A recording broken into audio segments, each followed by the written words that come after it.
Uniform civil code को लेकर आज पूरे देश में फिर से जंग छिड़ गई है। हालांकि अभी तक यूनिफॉर्म सिविल कोड का ड्राफ्ट नहीं आया है। लॉ कमीशन ने 1 महीने का टाइम देकर उस पर धार्मिक संगठनों की राय मांगी है, लेकिन उस पर बहस शुरू हो गई है। हिंदुस्तान के पीएम मोदी जी के बयान के बाद इस पर चर्चा और तेज हो गई है। नेशनल मीडिया के लगड़भग्गों की लड़ाई शुरू हो गई है। अपने आप को बड़े पत्रकार बताने वाले लगड़भग्गे यूनिफॉर्म सिविल कोड के नाम पर मुसलमानों को टारगेट कर रहे हैं। तो आखिर क्यों यूनिफॉर्म सिविल कोड के नाम पर सिर्फ मुसलमानों को सबसे ज्यादा टारगेट किया जा रहा है? आखिर क्या है यूनिफॉर्म सिविल कोड? आज हम जानेंगे इस वीडियो में, और आज आपको हम बताएंगे यूनिफॉर्म सिविल कोड के बारे में। क्या है यूनिफॉर्म सिविल कोड और इसके अलावा क्यों लोग उसको सपोर्ट कर रहे हैं और क्यों लोग उसके खिलाफ हैं। कि यूनिफॉर्म सिविल कोड के नाम पर ऐसे लोगों को भड़काने का काम हो रहा है। आप मुझे बताइए, एक घर में परिवार के एक सदस्य के लिए एक कानून हो, परिवार के दूसरे सदस्य के लिए दूसरा कानून हो, तो क्या वो घर चल पाएगा क्या? नमस्कार आदाब दोस्तों, मैं साजिद मलिक हूं। आप समाचार वाले देख रहे हैं। आज हम पहले जानते हैं कि यूनिफॉर्म सिविल कोड यानी कि यूसीसी है क्या। यूनिफॉर्म सिविल कोड का मतलब होता है कि हर धर्म, जाति और लिंग के लिए एक जैसा कानून। आज तक सभी धर्म अपने पर्सनल लॉ को मानते आए हैं, जैसे कि हिंदू मैरिज एक्ट 1955 को, मुस्लिम जो है वो मुस्लिम पर्सनल लॉ 1937 को, Christian the Indian Christian marriage act 1872 को, Parsi marriage and divorce act 1936 को मानते हैं। पर्सनल लॉ का मतलब होता है कि शादी, तलाक, प्रॉपर्टी के राइट्स को अपने हिसाब से मानने का। जैसे कि हिंदुओं में एक से ज्यादा शादी नहीं कर सकते हैं, लेकिन मुसलमानों में आप 4 शादी कर सकते हैं। अगर यूसीसी को लागू कर दिया जाएगा तो शादी, तलाक, बच्चा गोद लेने, संपत्ति के बंटवारे में एक जैसा कानून लागू हो जाएगा। आपको बता दें कि यूसीसी को लेकर आज से बहस नहीं हो रही है, बल्कि ये बहस आजादी से पहले से ही डॉक्टर अंबेडकर और नेहरू के बीच में जंग छिड़ी हुई थी। जब कॉन्स्टिट्यूशन लिखा जा रहा था तो कमेटी यूसीसी को लेकर बहुत कंफ्यूज थी। उस वक्त फंडामेंट्स राइट्स सब कमेटी ने कॉन्स्टिट्यूशन में एक नया clause, right to freedom of religion, जोड़ दिया था, जिसका देश की पहली हेल्थ मिनिस्टर राजकुमारी अमृत कौर ने जमकर विरोध किया था, क्योंकि उनका मानना था कि इससे देश में फ्रीडम ऑफ रिलीजन के नाम पर पर्दा और सती जैसे मामलों को लीगल बनाने की कोशिश की जाएगी। तो उनके विरोध करने पर यह सब को जोड़ दिया गया कि स्टेट सोशल रिफॉर्म के लिए धर्म के परे जाकर कानून बना सकती है, जिसको लेकर आपस में बहुत बड़ी बहस छिड़ गई। जिसके पहले पक्ष में डॉक्टर अंबेडकर के साथ के.एम. मुंशी, के.टी. शाह जैसे नामी लोग थे, जिनका यह मानना था कि यूसीसी को इम्प्लीमेंट करके उसको पार्ट 3 यानी कि फंडामेंटल राइट में जोड़ देना चाहिए। वहीं दूसरा ग्रुप, जिसमें नेहरू के साथ और भी सीनियर लीडर थे, उनका मानना था कि देश में पहले से ही कम्युनल वायलेंस हो रहे हैं। अगर इसमें यूसीसी को लाएंगे तो जो माइनॉरिटी हैं वो इनसिक्योर फील करेंगे और उनको लगेगा कि देश उनके धार्मिक मामले में दखल अंदाजी कर रहा है। अब क्योंकि अंबेडकर कॉन्स्टिट्यूशन ड्राफ्ट कमेटी के चेयरमैन थे, तो उनको भी नजरअंदाज नहीं किया जा सकता था।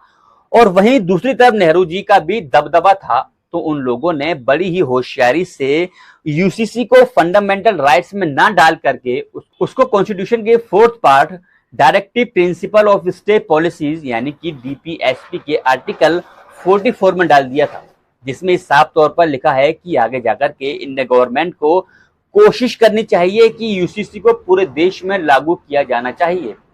तब से लेकर के अब तक यूसीसी पर सभी लोगों की अलग अलग राय है। जो लोग यूसीसी के फेवर में हैं, उनका क्या आर्गुमेंट है वो हम आपको बताते हैं। जो लोग यूसीसी को सपोर्ट कर रहे हैं, उनका कहना है कि यूसीसी के आने के बाद सब पर समान कानून लागू होगा, उससे लड़कियों को उनके हक मिल जाएंगे, लड़कियों को संपत्ति में से बराबर का हक मिलेगा। इसके अलावा लड़कियां कम उम्र में शादी होने से बचेंगी, वो अपने पति के कई बीवियां रखने से भी बचेंगी, पति के 3 बार तलाक कहने से उनका तलाक नहीं होगा, वो अपने पति की संपत्ति में बराबर की हकदार होंगी। इसके अलावा वहीं जो लोग यूसीसी को फेवर में है, उनका क्या कहना है, उनका क्या आर्गुमेंट है? उनका कहना है कि यूसीसी का विरोध करने वाले लोगों का यह कहना है कि हिंदुस्तान एक धर्मनिरपेक्ष देश है, जहां सभी को अपने धर्म को मानने और उसको प्रैक्टिस करने की आजादी है। इसको कॉन्स्टिट्यूशन के आर्टिकल 25 में बताया गया है। यूसीसी का विरोध करने वालों का कहना है कि राइट टू फ्रीडम और राइट टू इक्वलिटी में कैसे बैलेंस होगा। मुस्लिमों में 4 शादियों को लेकर मौलाना अरशद मदनी कहते हैं कि 1 लाख में से कोई एक आदमी 2 या 3 शादी करता है, कोई भी 4 शादी नहीं कर पाता है, क्योंकि उनका कहना है कि आज के दौर में एक बीबी को संभालना मुश्किल है तो 4 बीबियां कैसे संभाल पाएंगी। इसके अलावा मुस्लिम पर्सनल लॉ के हिसाब से बताते हैं कि इस्लाम में कहा गया है कि अगर आपकी एक बीवी से बच्चे नहीं हो रहे हैं तो आप दूसरी शादी कर सकते हैं। इसके अलावा वो अपनी जरूरतों को पूरा करने के लिए दूसरी या 3 और शादी कर सकता है, क्योंकि इस्लाम में नाजायज संबंधों की मनाही है और अगर किसी मर्द को दूसरी औरत के साथ संबंध रखने हैं तो उसको उससे शादी करनी होगी। इसलिए इस्लाम में 4 शादी का कॉन्सेप्ट है। संपत्ति में लड़कियों को हिस्सा देने के मामले में मौलाना अरशद मदनी का कहना है कि लड़कों की जिम्मेदारी बनती है कि वो पूरी जिंदगी अपने माँ बाप की देखभाल करेंगे और बेटी की शादी होने के बाद में बेटी की कोई भी जिम्मेदारी नहीं बनती है कि वो अपने माँ बाप की जिम्मेदारी उठाए। इसलिए जब लड़की की शादी होती है तो दहेज के रूप में उसको उसका हिस्सा मिल जाता है। इसलिए लड़की को संपत्ति में से हिस्सा मिलने का कोई कॉन्सेप्ट नहीं है। कम उम्र में लड़कियों की शादी को लेकर कहा गया है कि गलत और बुरी चीजों से बचाने के लिए इस्लाम में लड़कियों की जल्दी शादी करने का कॉन्सेप्ट है। अब सवाल यह है कि अगर यूनिफॉर्म सिविल कोड लागू हो जाता है तो हिंदुस्तान के लोगों को कौन सा कानून मानना पड़ेगा? क्या यूसीसी को लागू हो जाने के बाद उनको बुर्का पहनने पर छूट मिलेगी? सवाल यह भी है कि यूसीसी लागू हो जाने के बाद शादी किस रीति रिवाज से होगी? क्या उनको शादी के लिए 7 फेरे लेने होंगे या फिर सिर्फ कबूल है कहकर के शादी हो जाएगी? इसके अलावा सवाल यह भी है कि यूसीसी लागू हो जाने के बाद क्या मदरसों को बंद करना पड़ेगा? क्योंकि समान कानून का तो यही मतलब है कि सबको एक जैसी एजुकेशन मिलनी चाहिए।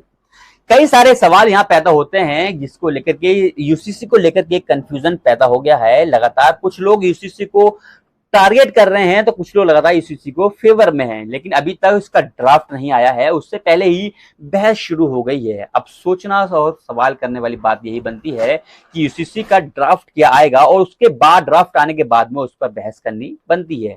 आज हम बात कर रहे थे यूसीसी को लेकर के, यानी कि यूनिफॉर्म सिविल कोड को लेकर के जिस कानून को लाया जा रहा है उसके बारे में सारी बात आपको बताई गई थी कि उसके लोग क्यों पक्ष में हैं, क्यों विपक्ष में हैं। अगर वीडियो पसंद आई हो तो वीडियो को लाइक जरूर कीजिएगा, ज्यादा से ज्यादा अपने दोस्तों में शेयर कीजिएगा ताकि वो लोग यूनिफॉर्म सिविल कोड के बारे में अच्छे से जान पाए। तब तक के लिए हमें दीजिए इजाजत। मैं हूं साजिद मलिक। देखते रहिएगा समाचार वाले। जय हिंद।